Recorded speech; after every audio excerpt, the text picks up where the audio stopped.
This is going to be my Game of Thrones Season 8 Episode 1 video. Congratulations, you all made it. Now, everybody grab your Valyrian swords and hop a dragon. Let's go. I'll be doing videos all season long. If you're brand new to the channel, be sure to subscribe to get all the videos. I also do a weekly HBO Now giveaway. All you have to do to enter that is be a subscriber and leave a comment on the video. There was so much stuff in the episode to cover, so many Easter eggs and references to earlier episodes, particularly the pilot episode, that I did this like a top 15 instead of my normal top 10. Careful for spoilers if you have not seen the episode yet.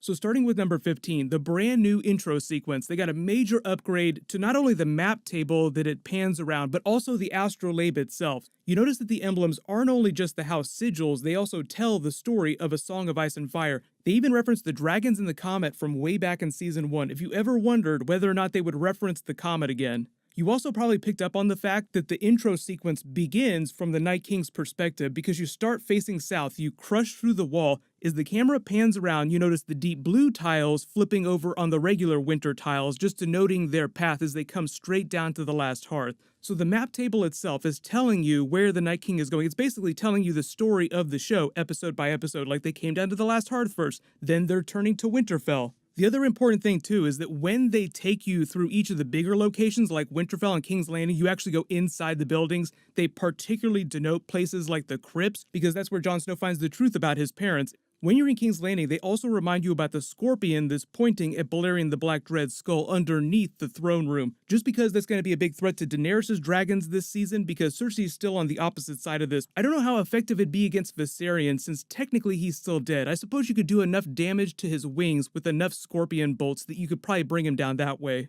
14, Jon Snow and Daenerys arrive at Winterfell. So if you couldn't tell, this is a giant homage to the pilot episode when Robert Baratheon arrived. They even had the same soundtrack when they were marching in. The name of the song is The King Arrives. So they also do a mirror scene. You know, if you remember the pilot episode, you see Arya running through the crowd. She jumps up on top of that wagon to get a good vantage point. But this time it's another northerner little boy whose perspective you're getting as he sort of runs through the crowd. He rushes past Arya, who smiles at him because she's taller now. They make a joke about her being taller later in the episode, so she can see just fine. He climbs on top of a branch, just like Bran climbed on top of the castle to get a better look. The progression of Arya's smiles as people went by. She got really excited when Jon Snow went by. Like, she wanted to call out to him, but she wasn't quite sure, so she let him pass. But then she saw the Hound and Gendry smiled even bigger. She gave the biggest reaction when the dragons flew overhead, though. Just that look of wonder blooming on her face. That was the one that they put in the teaser that we kept seeing earlier this year. The look on Sansa's face when the dragons fly overhead looks more like worry, but we all know about the Sansa-Daenerys drama that's going to be happening the first couple of episodes, so it's just sort of laying the seeds for that. Like, she's worried about Daenerys and what's going to happen with her being up there. 13, Jon Snow introduces Daenerys to the Stark family and the Northern Lords. So there's a couple awkward moments, couple funny moments, just like Robert Baratheon greeting all the Starks. So Jon just rushes to hug Bran because they haven't seen each other since season 1. Sansa is happy to see him again, but then it gets really awkward once Daenerys walks up. That was the shot in the trailer that we kept seeing. Your Grace, Winterfell is yours. And it's just all the shade in the world. But if you look in the background of these shots, even funnier is the little bear who's staring daggers next to Jon Royce. I felt like the way they played the Bran reveal, telling Daenerys about Viserion being an undead white at the command of the Night King, was played as a little bit of a dark joke to just cut the tension. We don't have time for this. I need to tell you about all the terrible things that happened to your child. And they do it again later in the episode when Daenerys is talking to Samwell. A lot of really dark but funny moments at the same time. You feel kind of bad for laughing at them, particularly when Samwell is finding out about his family dying. But things only continue to get more awkward towards the end of the episode. They just want to set up the drama plot for the next couple of episodes. So number 12, Jon Snow versus the little bear and the rest of the Northern Lords. They don't waste any time in digging into him. So this is all about setting up the idea that they started last season where the Northern Lords got really pissed at Jon for leaving, and now they're even more upset because he bent the knee and he's no longer technically king in the North. There was even the funny joke about little Lord Umber not being sure what the power structure was because they had so many people at the front of the table. He said "Milady" to Sansa, then "Milord" to Jon Snow, then "Your Grace" to Daenerys. That was obviously just to remind you that he was a character on the show, so that the reveal at the end of the episode when the Night King used him for finger paints was that much more shocking. 11 was the Tyrion and Sansa reunion. I felt so bad about Tyrion in this episode. They were really laying it on thick. I used to think that you were the cleverest man alive. This is sort of like the beginning of the end for Tyrion. Say your prayers. If you thought that he made bad decisions during season 7, all the times in the episode that he assured everyone, including the Northern Lords in front of everyone, that Cersei was definitely going to be sending them reinforcements, is not going to bode well when Jaime arrives and tries to explain to them what's really going on. They have a couple more of those really dark, funny moments joking about Joffrey's wedding. Oh, it had its moments, like Sansa was really happy that he died. Well, you kind of bolted. Well, we both survived. Congratulations. I think a lot of this isn't so much about making Sansa seem smarter. I think it's more about making Tyrion seem like he's slowly falling from grace, just like making one bad call after another. That really ominous look that Bran gives him at the end of the episode does not bode well for Tyrion, so just say your prayers. But number 10, Jon Snow Arya reunion in the Godswood. You used to be taller, like making another joke about Arya being super tall and not needing to climb up on that wagon like she did during the pilot. They make a couple references to her being a faceless person. How did you sneak up on me? How did you survive a knife to the heart? Probably one of the funniest Jon Snow jokes that he's ever told. I didn't survive. So never let it be said that Jon Snow could never tell a joke. It's just his sense of humor is very Ned Stark. They have a nice embrace, referencing a moment from season 1, episode 2, when he gave her a needle. You used it a couple times. Another joke. Yeah, I used it a couple. Then several times after that, us remembering all the people that she's killed. The weird thing about the Longclaw moment, though, is that I don't know what kind of payoff they were trying to give, because she has the dagger. She didn't tell him about it. Are you jealous that I have this giant Valyrian sword? It seems a little weird that she wouldn't have whipped the dagger out and shown him in that moment. All the talk about Arya taking Sansa's side in all these arguments is just paying off that arc from last season. The lone wolf dies, but the pack survives. That was what that Littlefinger plot was all about. So one, that lets you know that there's not going to be any kind of drama between Arya and Sansa this season, but it also leads into that quote where Jon says, just remind her that I'm her family too, and Arya says, don't you forget that either, because he's getting ready to find out who his parents truly are, so he's going to be conflicted about his family, but the Stark family will still treat him like family. Arya's just trying to remind him of that, so this is all set up for that big payoff at the end of the episode.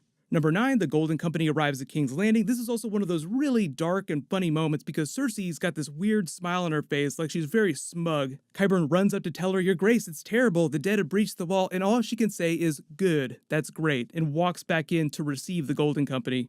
They lay a little bit of groundwork in their conversation for a Euron versus everyone else type of conflict, where you find out that he probably killed a couple members of the Golden Company. He says, oh, they weren't good warriors. You won't miss them. They were cheating at games, or maybe I was cheating. I don't remember. So it definitely sounds like he killed them, and Harry Strickland isn't really happy about it, but he's putting up with it because Cersei is paying them so much money. So obviously I've already done a couple videos about the Golden Company, their background. I'm hoping for a couple really big moments from them this season, a couple big battles, but I don't know how big they're going to be and how much of their history they're going to get into. If there are any big Easter eggs in videos or scenes, then I'll let you guys know, but for now they're just sort of laying a little bit of groundwork. Although they do have a joke about elephants, and I wonder if that was because the producers didn't want to deal with the hassle of filming with elephants. So Cersei had a couple lines of dialogue that felt like they were very meta jokes from the writers, just talking to the fans, like, we really wanted to see some elephants, but we couldn't afford it, and it's too difficult to deal with when you're trying to film a big battle scene. So I don't know whether or not we're actually going to see elephants this season, or if they'll pay that off later. But number 8, then you have the Cersei versus Euron subplot with him trying to bed her to make good on their agreement. Wars take a long time. Why don't we just get this over with right now?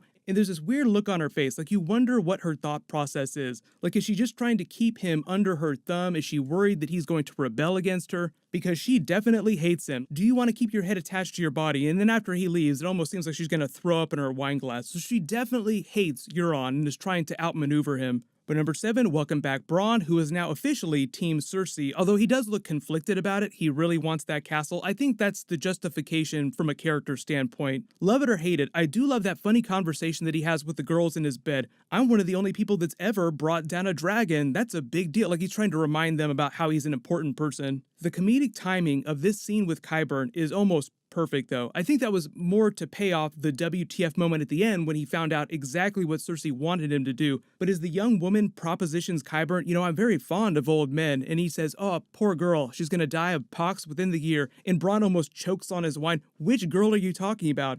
Then Qyburn explains that should Jaime and Tyrion survive the war with the dead, Cersei wants Bran to kill them, and Poetic Justice wants him to do it using the crossbow that Tyrion used to kill Tywin during Season 4. This is the same crossbow that he used against him. So I think this is just the beginning of a bunch of main characters making really good or really terrible choices, and then that leading to their eventual demise. So if you notice characters making morally reprehensible decisions during episodes, it probably means they're headed for some big comeuppance, so something terrible might wind up happening to Bran. 6. Theon and his Ironborn rescue Yara off of Euron's boat. I love the way that she just headbutted him. That was for being so weak and not being able to rescue her and stand up to Euron back during season 7. Remember, he just stood there and pissed himself when Euron challenged him. Come over here, take her from me. Now he seems a little more sure of himself. Then he splits with her to go back to Winterfell to fight the army of the dead and be more honorable. She goes back to the Iron Islands to try and take them because they aren't being defended by Euron at the moment. Maybe Theon will make it there before the big episode 3 battle, but number 5, Jon Snow finally rides Rhaegar for the first time. He rides a dragon, one of the biggest questions that fans have had ever since we learned that he was a secret Targaryen, even before that when people suspected it, but it hadn't been proven yet.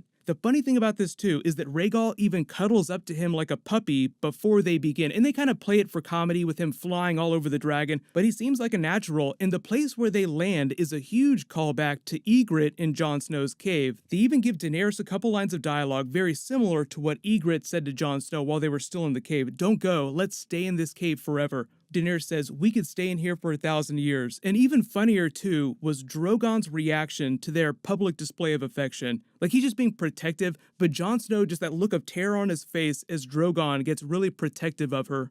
4 was Gendry, Arya, and the Hound's reunion. Now obviously she has very different types of relationships with both of those people. Like the Hound was being a little more gruff with her. You seem like a cold bitch, but I suppose that's why you're still alive. That's his way of telling her that he's happy to see her. I'm happy that you're still alive. The Gendry reunion also had a couple lines of dialogue referencing moments that they had together back during season 3 where she said, you could be my family, and he says, no, you would be my lady. So he calls her my lady a couple times. She finally smiles. But they also lay the seeds for the special weapon, quote unquote, that he's going to be creating for her using her Valyrian dagger. So it's just a really large spear. You saw it during the trailer when she's spinning it around in that huge battle. So it's just going to be a really cool badass weapon. And he gave the Hound the big upgrade of the Dragonglass axe.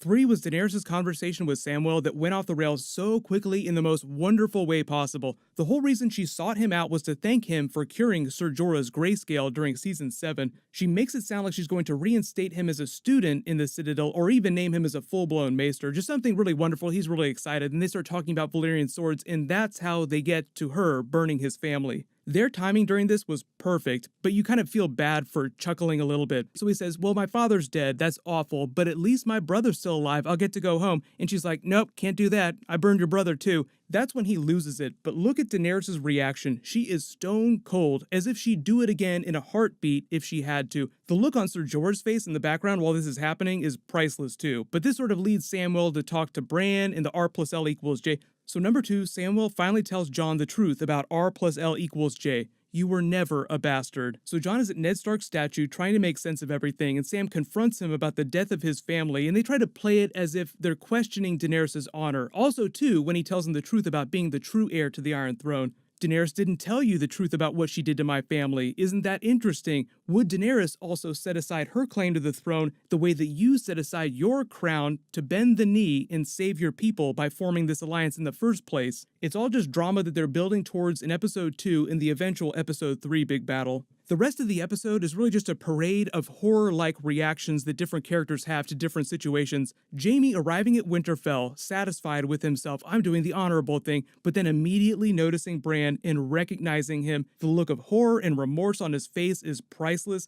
But number 1, we have to talk about that genuine horror moment with the Night's Watch at the last hearth at the end of the episode. Turns out they didn't get those extra wagons and horses quite as quickly as they needed. So Tormund and Beric have made it down from the wall with a couple of the wildlings. They run into Ed and the Night's Watch, who are also investigating the last hearth, and they find little Lord Umber, who's been turned into finger paints by the Night King, who does not go quickly. Like, they try to set him on fire, and he just continues screaming and screaming. They just draw the scene right out. It's a really genuine classic horror moment from Game of Thrones. We don't get those very often, but because this is the final season, I'm expecting a little bit more of this. I did like the joke about Tormund always having blue eyes, just another one of those weird comedic moments they worked into the episode, but let me know in the comments, what was your favorite moment or your biggest WTF? What'll happen is I will do a trailer video for episode 2 tomorrow, and I'll name a giveaway winner during that. I'm also doing Q&A videos, that'll probably be on Tuesday, so leave all the questions in the comments that you want me to include in that, or any just big things that you were confused about.